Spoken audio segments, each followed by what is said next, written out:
ನಮಸ್ಕಾರ ಹಳೆಯಳ ಇವತ್ತಿನ ವ್ಲಾಗಿಗೆ ಎಲ್ರಿಗೂ ಕೂಡ ಸ್ವಾಗತ. ಹೇಗಿದ್ದೀರಾ ಎಲ್ಲರೂ? ಆರಾಮಲ್ವ? ನಾನು ಕೂಡ ಚೆನ್ನಾಗಿದ್ದೀನಿ. ನಮ್ಮ ದುರ್ಗಾನಗರದಲ್ಲಿ ಇವತ್ತು ಸಾರ್ವಜನಿಕ ಅಯ್ಯಪ್ಪ ಸ್ವಾಮಿಯ ಪೂಜೆ ನಡೀತಾ ಇದೆ.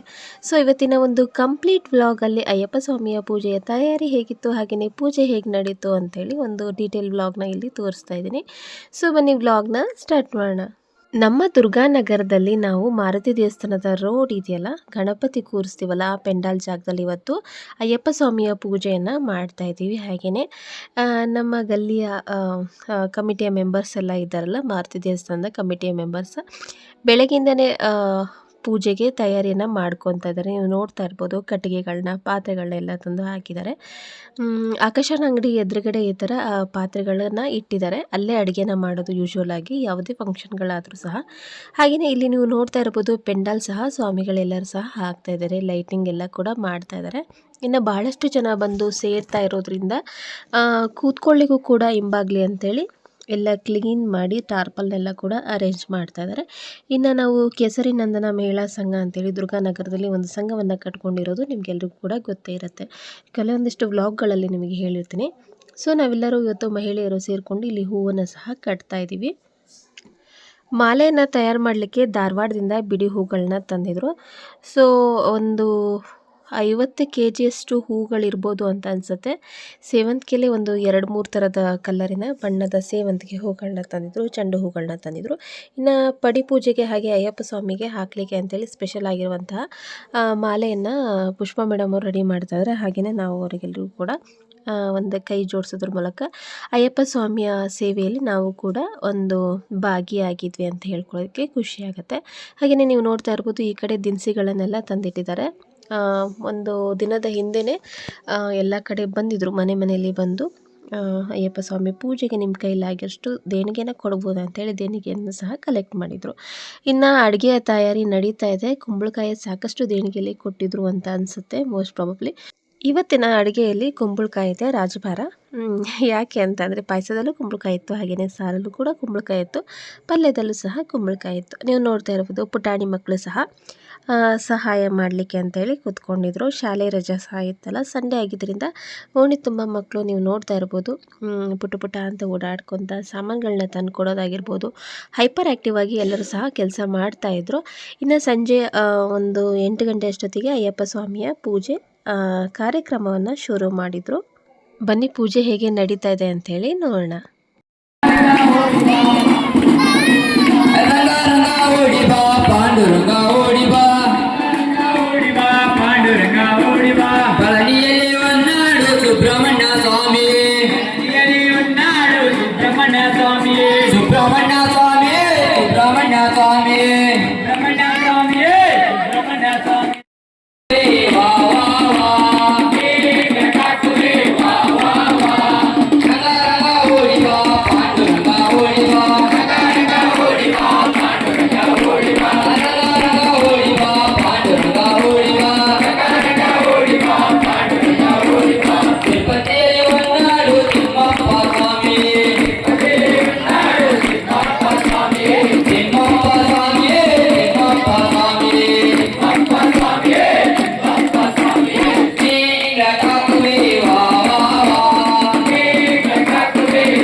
Gura. Emma.